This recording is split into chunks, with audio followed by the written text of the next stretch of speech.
बिस्मिल्लाहिर्रहमानिर्रहीम। नाज़रीन अस्सलाम वालेकुम, मैं हूँ इमरान वसीम। नाज़रीन, ख़बर यह है कि साबिक़ वज़ीर आज़म इमरान ख़ान की जानिब से chief justice of Pakistan justice Qazi Faez Isa से राब्ते की कोशिश की गई। ये कोशिश कैसे की गई, राब्ता कार कौन है और फिर काज़ी फ़ाइज़ ईसा ने उस राब्ता कार से मुलाकात करने से क्यों इनकार किया। इसके अलावा एक बड़ी तब्दीली हुई है और वो तब्दीली का वक़ूफ़ पज़ीर होना पाकिस्तान तहरीक इंसाफ़ के लिए किसी बुरी ख़बर से कम नहीं।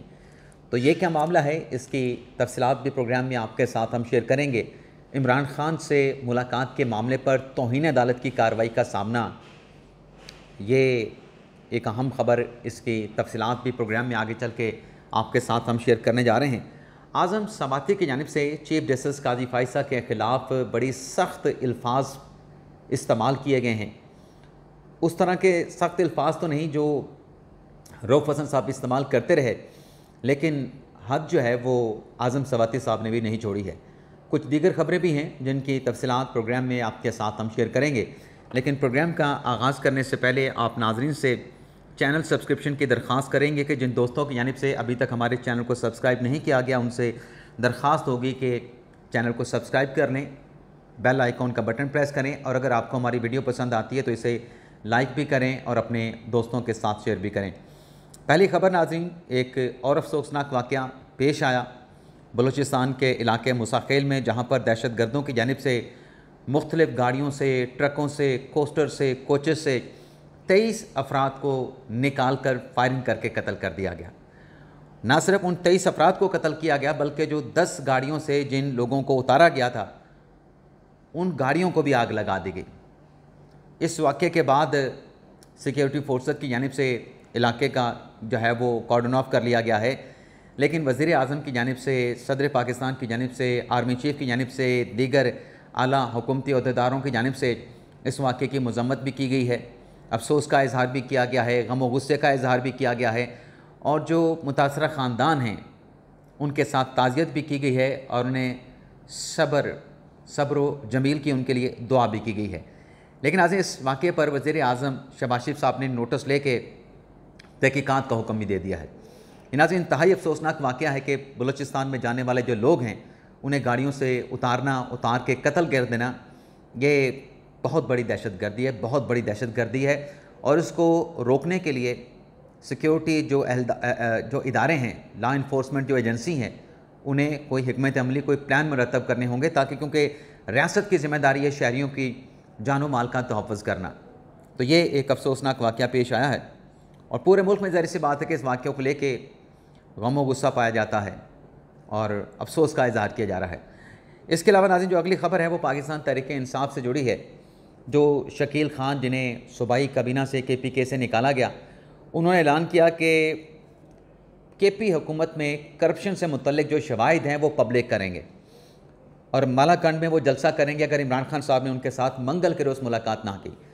इस नाज़िम ऐलान के बाद अब जो गुड गवर्नेंस कमेटी है खैबर पख्तूनख्वा की, जिसके सरबराह काजी अनवर साहब हैं, उनकी जानिब से शकील ख़ान के ख़िलाफ़ शवाहिद और मवाद को पब्लिक करने का, मंज़र आम पर लाने का ऐलान कर दिया गया है। काजी अनवर साहब कहते हैं कि शकील ख़ान को किन वजूहात के बिना पे काबीना से हटाया गया, निकाला गया, वो मवाद जो है हम मीडिया के सामने रखेंगे और किसी नए वज़ीर के ख़िलाफ़ तहकीकात जो है वो करप्शन के ऊपर नहीं की जा रही, लेकिन शकील ख़ान को क्यों निकाला गया, इस हवाले से मवाद जो है हम पब्लिक के सामने रखेंगे, सबूत रखेंगे कि उन्हें काबीना से निकालने की वजूहात क्या थी। अब नाज़रीन, शकील ख़ान के इस ऐलान के बाद कि KPK में जो मामलात हैं वो ट्रांसपेरेंट नहीं चल रहे, करप्शन हो रही है, बेज़ाब्तियाँ हो रही हैं और मैं ये पब्लिक में लेके आऊँगा। शकील ख़ान के इस ऐलान के बाद गुड गवर्नेंस कमेटी का शकील ख़ान के ख़िलाफ़ मवाद को सामने लेके आना, सवाल ये पैदा होता है कि अगर शकील ख़ान ने करप्शन की थी तो फिर आपको पहले ही चाहिए था कि आप उनको काबीना से निकालने के साथ साथ फौरी तौर पे गिरफ़्तार करके उनके ख़िलाफ़ करप्शन के मामलात के हवाले से तहकीकात शुरू करते, इंक्वायरी का आगाज़ करते। आज शकील ख़ान ने अपनी हुकूमत के ख़िलाफ़ जो है वो बगावत का ऐलान कर दिया है या करप्शन के जो मामलात हैं उन्हें पब्लिक करने का ऐलान किया, तो फिर अब गुड गवर्नेंस कमेटी जो है ग़ालिबन उसका एक इंतकामी ये फ़ैसला लगता है कि जब शकील ख़ान पब्लिक में जा रहे हैं अपनी हुकूमत के मुबैना तौर पे करप्ट मामलात पे, तो अब उन्हें इस तरीके से जो है वो दबाव में लाया जाएगा, उन पर प्रेशर डाला जाएगा या उन्हें इंतकामी कार्रवाई का निशाना बनाया जाएगा। चलें ठीक है, आपस में लड़ेंगे तो बहुत सारी चीज़ें सामने भी आएंगी। इसके अलावा नाज़रीन, अडयाला जेल में बड़ी तब्दीली हुई है, जो थंबनेल पे अपनी दूसरी लाइन है। और पाकिस्तान तहरीक इंसाफ के लिए बुरी खबर यह है कि जो अब वार्डन्स हैं जो इमरान खान साहब पे ड्यूटी देते हैं, बुशरा बीबी साहब पे ड्यूटी देते हैं, जो सिक्योरिटी एहलकार हैं, हमने चंद रोज़ पहले भी आपके साथ खबर शेयर की थी कि चूँकि जो सहूलतकारी का नेटवर्क पकड़ा गया है, उसके बाद जो भी वार्डन्स होंगे, जो भी सिक्योरिटी पर मामूर एहलकार होंगे, अब उनकी तैनातियाँ मुस्तकिल नहीं होंगी, उन्हें साथ साथ चेंज किया जाएगा। 1 हफ्ते की ड्यूटी के बाद, 15 दिन की ड्यूटी के बाद या 10 दिन की ड्यूटी के बाद रैंडमली उन्हें अब्रप्टली जो है वो चेंज कर दिया जाएगा। तो इस सिलसिले में इमरान खान और बुशरा बीबी साहब पे ड्यूटी देने वाले 3 सिक्योरिटी एहलकारों को तब्दील कर दिया गया है। बाज़ाब्ता तौर पे नोटिफिकेशन भी जारी कर दिया गया है। न सिर्फ सिक्योरिटी एहलकारों को नाज़रीन चेंज किया गया है, बल्कि एडिशनल सुपरिटेंडेंट आफ्ताब अहमद को भी तब्दील करके उनका ट्रांसफ़र ट्रेनिंग कॉलेज साहिवाल कर दिया गया है।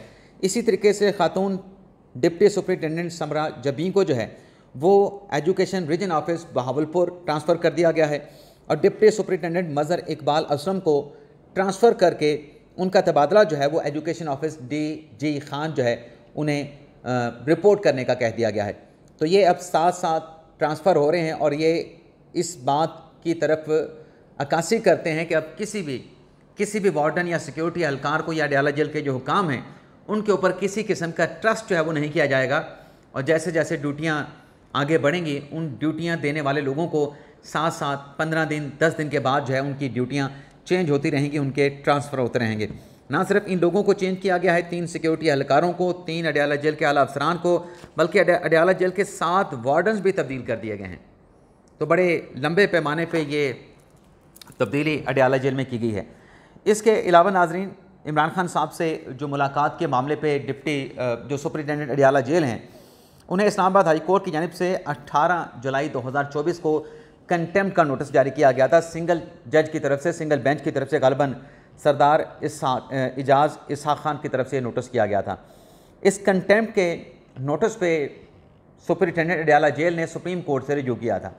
सुप्रीम कोर्ट में मामला ये हुआ था कि सुप्रीम कोर्ट के रजिस्ट्रार ऑफिस की जानिब से इस हाई कोर्ट के कंटेम्प्ट के नोटिस के ख़िलाफ़ जो अपील थी, इस पर एतराज़ लगा के इस अपील को वापस कर दिया गया था। और एतराज़ ये लगा था कि आपके ख़िलाफ़ जो कंटेम्प्ट का ऑर्डर है वो सिंगल बेंच का है। आप सिंगल बेंच के ऑर्डर को इस्लामाबाद हाई कोर्ट में आपके पास मुतलका फोरम मौजूद है, आप इंट्रा कोर्ट अपील में इसको चैलेंज कर सकते हैं। तो लिहाजा आपकी जो हाई कोर्ट के कंटेम्प्ट नोटिस जारी करने के ऑर्डर के ख़िलाफ़ जो अपील है वो नाकाबिल समाअत है, वो इंटरटेनेबल नहीं है। तो ये जनाब रजिस्ट्रार ऑफिस का ऑर्डर है। इस ऑर्डर के ख़िलाफ़ सुपरिटेंडेंट अडयाला जेल ने चैम्बर अपीलात सुप्रीम कोर्ट ऑफ पाकिस्तान में दायर कर दी है, जिसमें यह कहा गया है कि जो ऑर्डर दिया गया कंटेम्प्ट नोटिस जारी करने का इस्लामाबाद हाई कोर्ट के सिंगल बेंच की तरफ से, वो ऑर्डर खिलाफ कानून है, अख्तियारात से तजावुज़ किया गया है। तो लिहाजा मेरी दरख्वास्त के ऊपर जो एतराज़ात हैं, उन एतराज़ात को रिमूव करके कंटेम्प्ट नोटिस के इजरा के ख़िलाफ़ मेरी अपील जो है वो समाअत के लिए मुकर्रर की जाए। तो आज ये अपील जो है वो सुप्रीम कोर्ट ऑफ पाकिस्तान में दायर हुई है।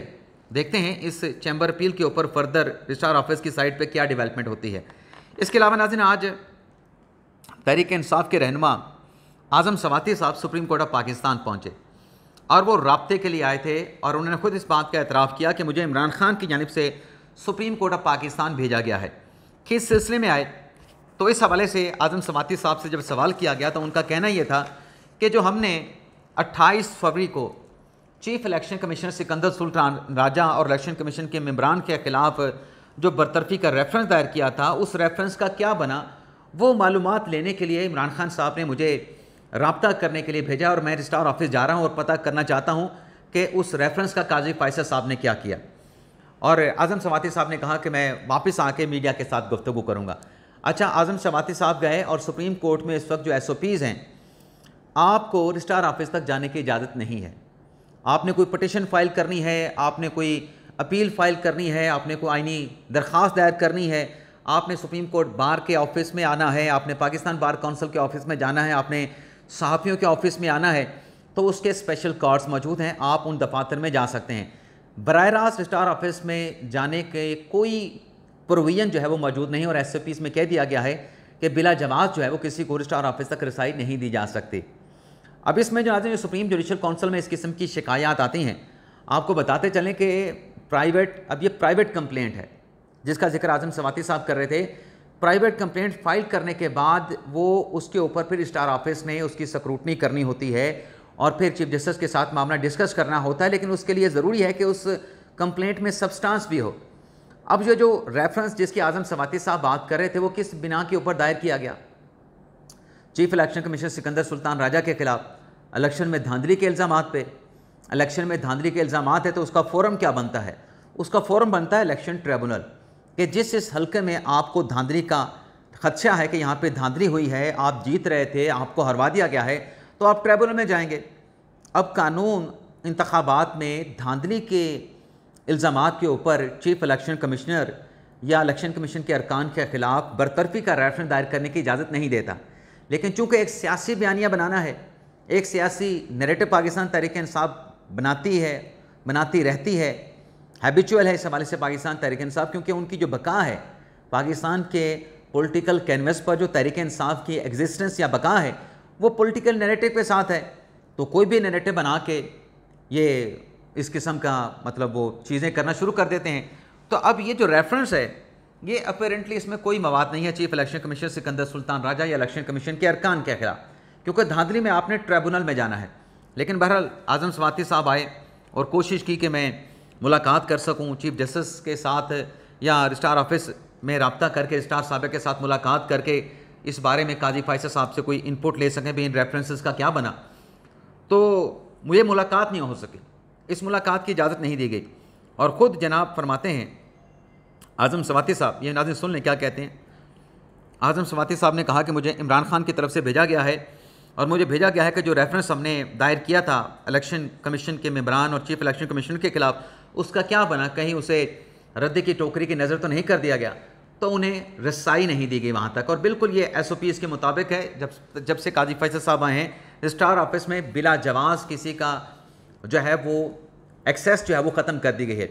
माजी में अगर हम बात करें तो जो साकिब निसार साहब थे वो इस बात का एतराफ़ कर चुके हैं कि उनके दौर में जो DG ISI हुआ करते थे फैज़ हमीद साहब, जब DGC थे वो रजिस्ट्रार ऑफिस में बैठे रहते थे, उनके साथ उनकी कनेक्टिविटी थी। तो ये सिलसिला सारा काजी फैसल साहब ने बंद कर दिया है। अब चूँकि इजाज़त नहीं मिली तो इसके बाद आज़म सवाती साहब आए, मीडिया के साथ गुफ्तगू की और आज़म सवाती साहब ने क्या कहा अब नाज़रीन खुद ही सुनते जाएँ। आज़म सवाती साहब ने कहा कि आज सुप्रीम कोर्ट की सबसे बड़ी अदालत में बानी PTI की हिदायत पर सुप्रीम जुडिशल काउंसिल के दफ्तर आया था। 28 फरवरी को जाली इलेक्शन के खिलाफ एक रेफरेंस फाइल किया था। इस पर क्या पेशरफ्त हुई? मैं 49 सालों से एक वकील हूँ, मुझे रजिस्ट्रार ऑफिस जाने की इजाज़त नहीं दी गई। काजी साहब आप एक बहुत बड़ी आयत के नीचे बैठे हैं। काजी साहब आपके सिकंदर सुल्तान रजा की गठजोड़ ने हमें बुनियादी हकूक़ से महरूम कर दिया है। यानी अपना जो इनका वो गठजोड़ है न्याजी फैज़ गठजोड़, उसका कोई ज़िक्र नहीं। पार्लियामेंट के ऊपर लिखी हुई आयात का कोई ज़िक्र नहीं कि हमने क्या किया था जब इमरान खान के ख़िलाफ़ अदम एतमाद की तहरीक आई थी, जब सादक संजरानी के ख़िलाफ़ अदम एतमाद की तहरीक आई थी, जब यूसुफ रज़ा गिलानी सादक संजरानी के ख़िलाफ़ चेयरमैन सेनेट का इलेक्शन जीत गए थे तो उन्हें कैसे डिस्क्वालीफाई किया गया, उनके 7 वोट कैसे मुस्तरद किए गए, सादक संजरानी को दूसरी मरतबा कैसे चेयरमैन मुंतखब करवाया गया। तब पार्लियामेंट हाउस के छत पे लिखी जो आयात थी वो इनको उस वक्त याद नहीं थी, उस वक्त वो आयात याद नहीं थी, लेकिन आज हवाला दे रहे हैं। आगे सुने। काजी साहब को पाँव के नीचे, काजी साहब आपका नोटिफिकेशन 4 माह पहले हुआ था, मंसूर शाह का नोटिफिकेशन क्यों नहीं किया जा रहा? कानून को आपको पाँव के नीचे रौंदने नहीं देंगे। भाई अगर काजी फैसल साहब का नोटिफिकेशन 4 माह पहले हुआ था तो काजी फैसल साहब ने खुद कराया था, हुकूमत ने कराया था। आज मंसूर शाह साहब का नोटिफिकेशन अगर जल्दी नहीं हो रहा तो हुकूमत से बात करें, इसमें काजी फैसल साहब का लेना देना क्या है इस नोटिफिकेशन के साथ? ये तो वजारत कानून का काम है, हुकूमत का काम है, उनसे जाके शिकवा करें। आप काजी फैसल साहब को किस बात की तड़ियाँ, किस बात की धमकियाँ लगा रहे हैं कि कानून को आपको पाँव के नीचे रौंदने नहीं देंगे? काजी फैसल साहब ने तो कानून को अपने पाँव के नीचे नहीं रौंदा। काजी फैसल साहब ने तो कानून का हमेशा एहतराम किया, अपने अख्तियारात उन्होंने सरेंडर कर दिए, प्रैक्टिस एंड प्रोसीजर कानून को मान लिया। और वो कानून ही था जिसके तहत आपने अपने इंट्रा पार्टी इलेक्शन दुरुस्त नहीं करवाए थे। उसी कानून पर अमल दरामद ना करने के नतीजे में आपका इंट्रा पार्टी इलेक्शन का लदम हुआ। आपने उस कानून पर अमल ना करने पे क्या किया? आपने बजाय इसके कि आप अपनी गलती का एतराफ़ करते, आपने काजी फैसल साहब को निशाने पे रख लिया। और फिर आगे कहते हैं कि काजी फैसल साहब अपना किबला दुरुस्त करें, दुरुस्त फैसले दें। ऐसा ना हो कि आपका और आमिर फ़ारूक का जो नाम है वो मौली मुश्ताक की तरह याद रखा जाए। अब आमिर फ़ारूक के खिलाफ जितनी कंपेन करते हैं चीफ जस्टिस आमिर फारूक ने इमरान खान साहब को साइफर केस में रिलीफ दिया, जो कि एक स्ट्रॉन्ग केस था इमरान खान साहब के खिलाफ। लेकिन वो कहते हैं ना कि एहसान फरामोश होना, मौसन कुश होना, और ये इनके अंदर रचा बसा है, ये एलिमेंट इनके अंदर के एहसान फरामोशी भी करते हैं, मौसन कुशी भी करते हैं, तो आज आमिर फारूक को भी टारगेट कर रहे हैं।